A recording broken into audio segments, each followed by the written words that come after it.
Zeldies and I broke my sign. We're here to say thank you for helping us hit 100,000 subscribers. I really appreciate it. Zeldies really appreciates it. Everyone in this room, in this house, on this YouTube channel really appreciates it. And I can't tell you how much it means to me. In the exact same way I said it 5 years ago, half a decade ago, on this very channel. 100 subscribers! 100,000 subscribers! Well, I said 100, and it was just as awkward that time. I've been trying to think of a funny, interesting video to do for the 100,000. You know, a big, epic skit maybe. Maybe I film a short movie, a documentary on my decade on YouTube, my struggles, my heartbreak and triumph, rising up from the ashes, and I couldn't think of anything because I'm stupid. So instead I'm going to be answering questions from you guys that you left on the Facebook page. I hope that's just as interesting as all those other things could have been. Let's get started. As always, I refuse to look at any of the questions that I am sent that are posted on the post until I do this video, so it stays as weird, wacky, and wonderful as I'm sure it's going to be. Congrats, mate. That's more of a statement than a question, but thank you. John Riggs, another fantastic channel on YouTube that you can check out, I'll leave links down below, said, what channels do you watch? I watch The Game Chasers. I actually just got done watching their new episode, which I am in, and you can check them out down below. I watch H3 whenever they do finally put up a new video. I know it's kind of hard for them right now. What else do I watch? I don't watch a great deal of YouTube. Why did you start making YouTube videos? Were you influenced by channels that led you to making videos? I before mentioned the Game Chasers, who heavily influenced me starting to make videos on YouTube, as well as Retro Liberty, who no longer exists, unfortunately, and then a few other channels around that time. I really got heavy into the retro scene when I started my YouTube channel. It was all about retro games, retro collecting, because that's what I was into back then. I've always made my channel about things I'm passionate about, things that I've done. It's always kind of followed me. So when I started my channel, it was about retro collecting, and then I started traveling a lot, and retro collecting had to take the back seat because I didn't have anywhere to store everything, and I got sick of trying to move all the stuff around all the time, so I kind of fell out of collecting for that reason, and that's when the channel moved more into vlogs because I was moving so much. I was sort of just, what can I film? Well, I'll just film my travels, and that's why my channel became about vlogs for a while. And then when I finally got settled down somewhere in Canada, and then now here in Texas, and I had somewhere that I could film, it became more about what I was passionate about at that point, which at that point was Nintendo Switch just came out. I started collecting for PlayStation 4 because it was easier to move these cases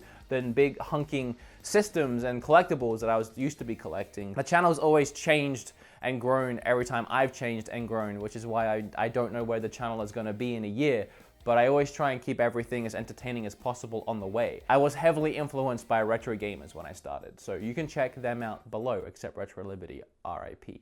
Do you have a connection to New Zealand? No, New Zealanders suck. No, they don't suck, but I get sick of being asked if I am one. I either get asked, hey, are you from New Zealand or England? And almost never Australia. If you could go back, it's funny how I'm about to answer a question about being 16 and my voice just broke. If you could go back and tell your 16-year-old self, serious or not, what would you tell him? Where do you hope to see yourself in 10 years? I would tell myself not to date certain people and to wait for a certain person. I'd also tell myself to start making YouTube videos a lot earlier, and what kind of videos to make and what kind of videos not to make, just that kind of stuff. Everything, because I really like the way everything's panned out recently, so I would try and get myself on track to do that sooner. Yeah, that, or don't play Raccoon City, because that was a waste of my time. Rock or metal? Rock. Old metal is good. Rock's still good now. Like, rock that comes out now can still be good.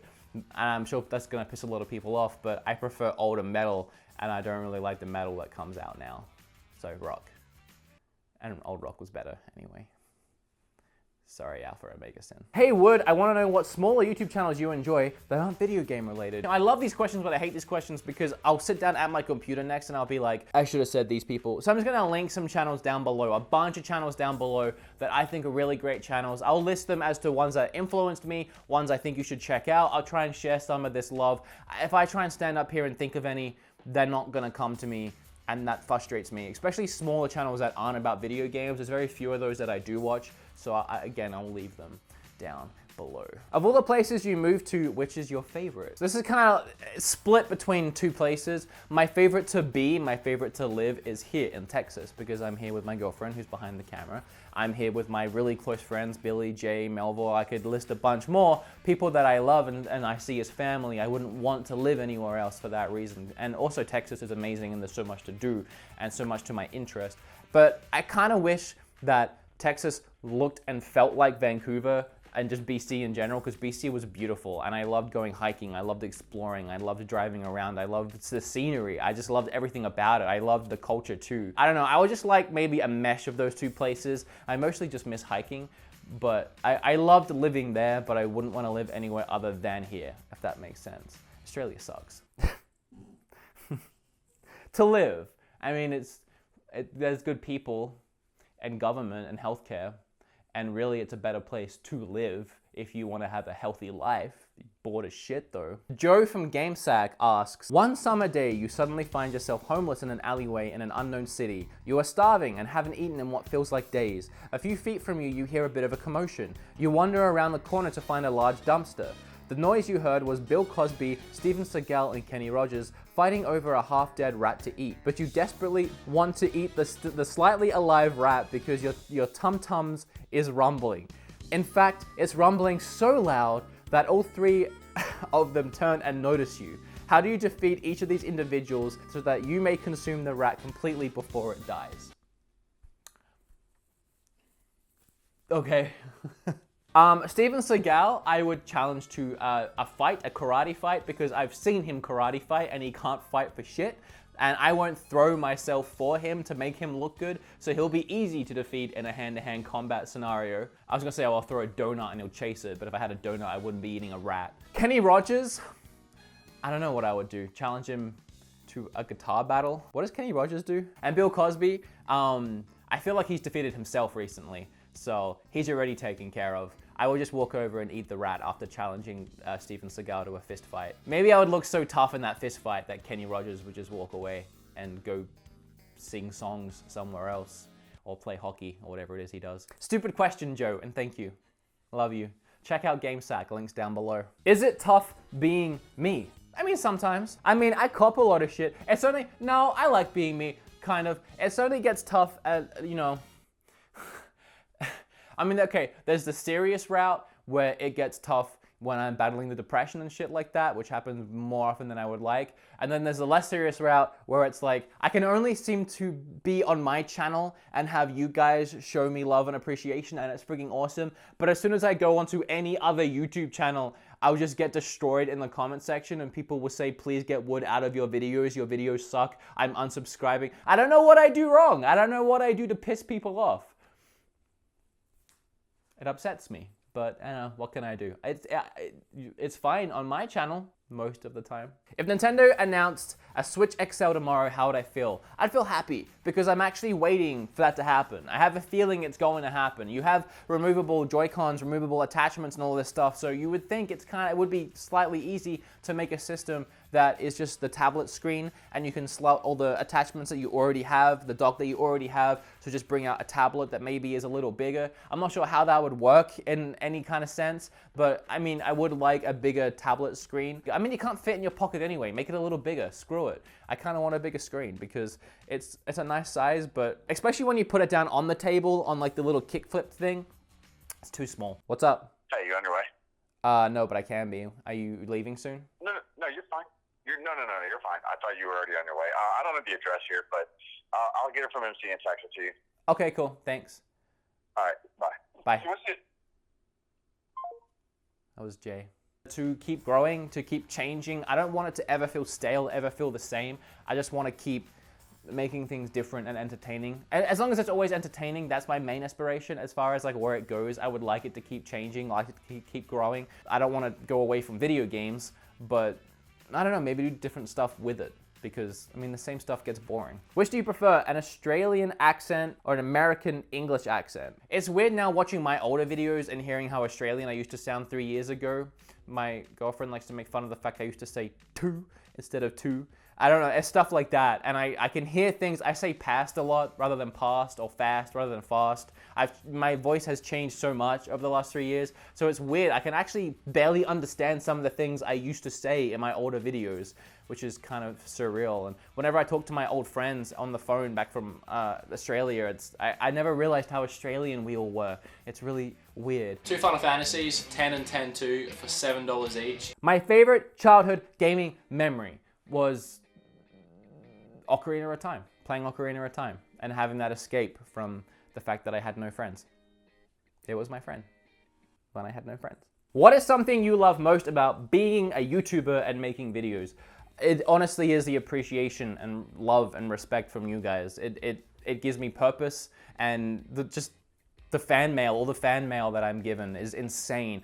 Every time I do a live stream and people donate, or even just people that, you know, meet people that, oh, I'm out in Walmart the other day, someone recognized me while he was putting away kitty litter and said, hey, what for BeatEmUps? Stuff like that. It's just that level of appreciation is insane, and it's something that I mean, not with the sub story that I've told 1,000 times, but I wasn't given shit growing up, and now it's just all this shit, and it's overwhelming, and I never know what to say.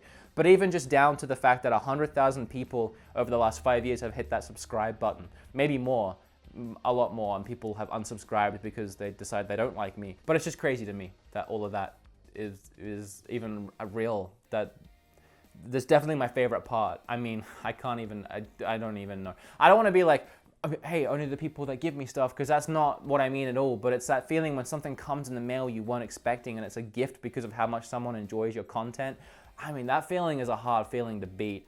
But, you know, every nice comment, when people message me or inbox me and they're like, hey, I have depression too, and it's something that we can both relate to. Or they're like, my story was so similar to yours growing up with my family and my past, and then moving into video games and how they helped me. I connect with that, and your channel helps me fight that, get through that, and be better than that. That stuff too, that stuff hits me just as hard as the fan mail or anything else.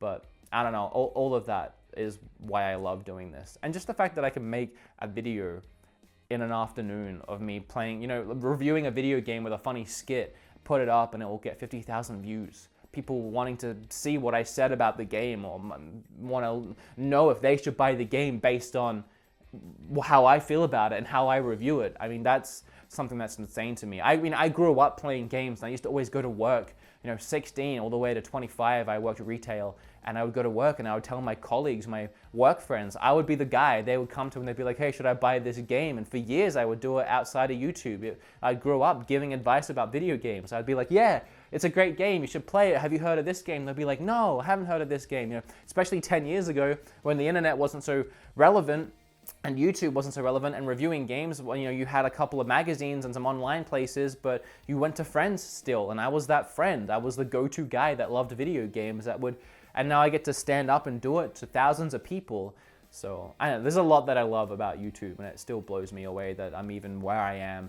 I still don't feel like I deserve it, and I'm sure a lot of you feel the same way. How many copies of Battlefront 2 did you pre-order? None, and I still don't have the game, which is a shame because I actually do want to play it, but I don't want to contribute to that whole situation, which I won't get into because we all know about it. But no, I don't agree with that either, and I don't want to be a part of it. It sucks. I'll buy the game when it's $5, like the last one was $5 within like a week. If your life turned into a video game, how would it be? It would be an open world action adventure type game. I would definitely have a sword. I could maybe do some magic. Oh, Walking Dead, actually. I take all of that back. I want it to be like Walking Dead. I want to kill zombies and live and survive and maybe be a leader. I don't really care if I'm a leader. I would just kind of hang out in a community and be a part of it. But I'd be like Jesus in Walking Dead. I'd be badass. I'd be the karate guy that would kill things a lot and be the go-to guy for that.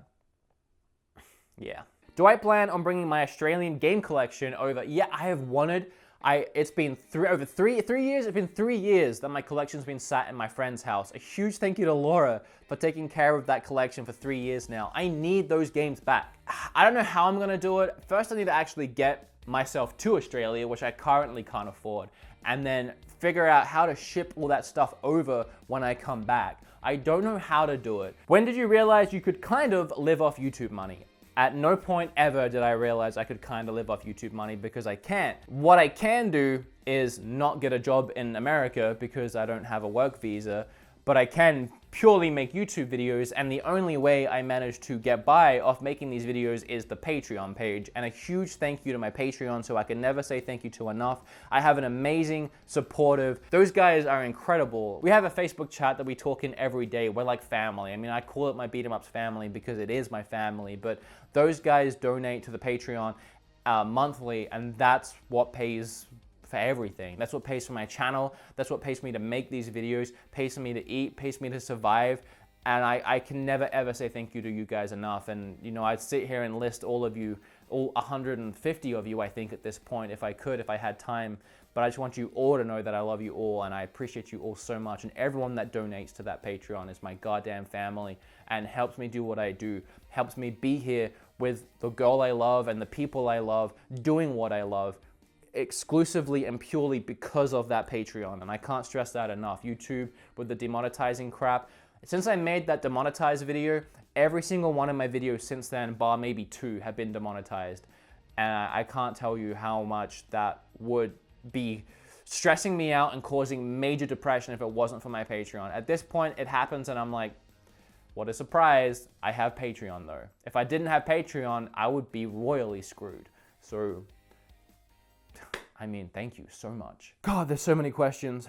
100,000 subs, kiss Eric's belly button. I don't know which Eric you mean, but no to both. Would you stream a video game I'm currently making? Yes, I absolutely would. Send it to me. What hobby would I like to get into, but I can't for money constraints? Figures and comic books. 2 things I don't have money for because of video games. I'm trying to rapid fire these a little bit now. Seeing how far you've come, what advice could you give reaching 100 subs for a new YouTuber? Make videos that you're actually passionate about, that you love, and videos that you would watch if you were someone else. Don't make something that you wouldn't watch. If you watch something back you've made and you're like, I wouldn't watch this, then don't put it out. Don't make that. Make something that you would want to watch if you were someone else. Put your love into it, your heart into it, your soul into it, your passion into it. Do something a little different to what everyone else is doing if you can, and just stay committed. Just keep making videos. I mean, there were times where I wasn't getting growth at all, doing things that I thought were great, and no one would watch them, and I wasn't getting growth, and I just stuck with it. I kept going. I mean, been thrown at me a bunch of times, you know, life situations, demonetization, that a lot of YouTubers I see give up. I've seen huge YouTubers give up when their videos got demonetized. Not me. I mean, mine started getting demonetized when I was at, what, 70,000, 8,000 subscribers. I kept going, and now I'm at 100,000, and all my videos still get demonetized, but you just have to keep going. If you're serious about it and you're passionate about it, it's not about the money. I mean, I need the money. YouTube, I'm not saying this is your easy out. I need it. Stop demonetizing me. But every single one of my videos could be demonetized from here on out, and I would keep making videos. I could lose Patreon, and I would keep making videos. I wouldn't make nearly as many. I wouldn't make them nearly as often, and they wouldn't be nearly as great because I just couldn't afford to do it. But I would keep doing them. I'd never stop. And if you have that mindset, you'll hit 100 subs easy, I promise. What did you love about America so much that you wanted to keep going back? Friends, YouTubers, conventions, girlfriends don't count. Then I don't have an answer. How did you keep track of what video games, and how did you stop buying multiples? I just remember. I don't know how I remember, but there's only been one time, and it was recently, that I bought a game I already had. And it was something I bought for Kim. I think it was Hook for NES, because she wanted to play it. And I just thought I didn't have it, and I got home and I had it. And it was the only time. I have a complete mental history. I can't sit here and think of every game that I have in a list. Impossible. But if I'm out and I see something, I'm like, I have that. I don't know how I don't have any apps for keeping track. I just know. It's like a weird Rain Man thing. It's just that one thing I can remember. Everything else, I'm useless. How about random 50 people get a free game from your extra pile? Okay, I don't have an extra pile of games. My games are my games. And if I gave out 50 games to people, then that's at least, what, you gotta factor in $3 per shipping. That's $150 frickin' dollars. What I will do is I'll give away a very small handful, maybe 2 or 3 games. If you like this video, comment down below, and you are subscribed to the channel, you might win a game from my extra pile. I don't know what it will be, but thanks to Michael Yeti Short here, maybe 3 of you will have a chance to win some video games. What's your favorite Zelda villain? Ganondorf. It's always got to be Ganondorf. There's a few cool ones here and there. Shadow Link, too. Shadow Link, definitely, and Ganondorf, I think, are the coolest ones. Favorite Aussie thing? That would be you, Luna. And Vegemite. Why Zeldies and simply not Link? I don't know, I'm not really a huge fan of the Princess Link. I prefer Zeldies. I mean, he's just cool.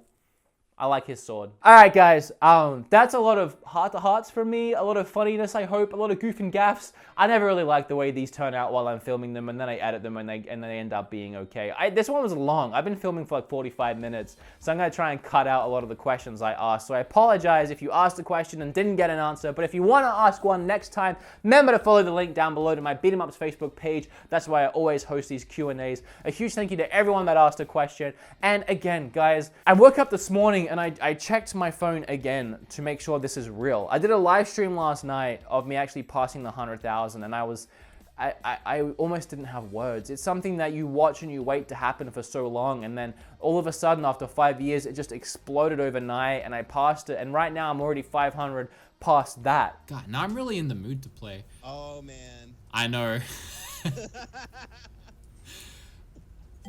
It's gonna go back under right away. I know, but once it hits it once, like, ah! People were waiting to be that 100,000. Well, I'm expecting it to dip back under because I would troll people too if it was me. But it's happened, and it will eventually stay that way regardless. So just for the moment, I want to say thank you to everyone so much for making this happen. I can never, ever, ever say thank you enough. Congrats, Wood. Thank you. You did it. Yeah, it feels really weird. And it's something that I don't understand why it's happening right now, when it's going to slow down, where it's going to level out, if it's going to level out, how far this is going to go, and if I can pick it back up again, if it does slow down. I don't understand what is happening right now, and it's so hard to all take in, and I still don't believe, it still doesn't feel real. I hope it's another milestone on the way to more, but from here, I've done YouTube and I've done it well, and it's thanks to you guys, and it's thanks to the love, support, appreciation, the likes, the comment, the subscribes, the shares, the touching of the bells, the Patreons, 100% the Patreons, but even just the people, even if you do none of that and you just watch my videos, you don't even subscribe, which I wish you would, it helps. But if you don't and you just check in regularly, you're one of them that just checks in regularly and watches videos, that helps. And I can't ever thank you guys enough for watching the crap I make and putting me in the position I am, in a place, in a different country because of it, with people I love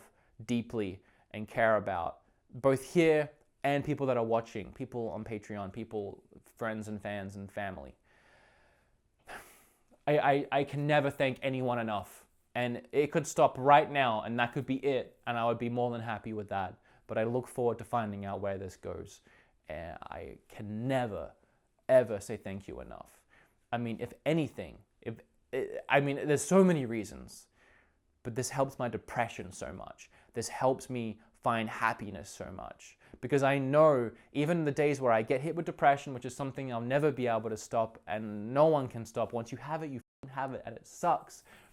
But even on the days I get hit and it's at its worst, in the back of my mind, there's a little guy that says, you have no reason to be sad. And that's what pulls me out of my depression most of the time. My depression used to last weeks, months even. Now it lasts hours, a day. I think 3 days at the most I feel shitty, but most of the time I'm out of it in a day or a couple hours, because I look around at the stuff I have, the people I have, the fans I have, what we have built together, and I know that I have no reason to be sad. It's just something in here tells me to be, and then it goes away, eventually.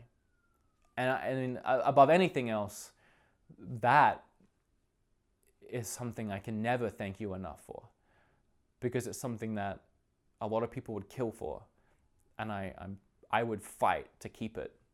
I would fight with my life to keep it. So, thank you, and let's see where it goes. I love you all.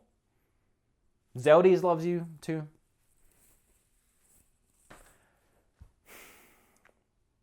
Yeah, see you in the next video. There'll be more.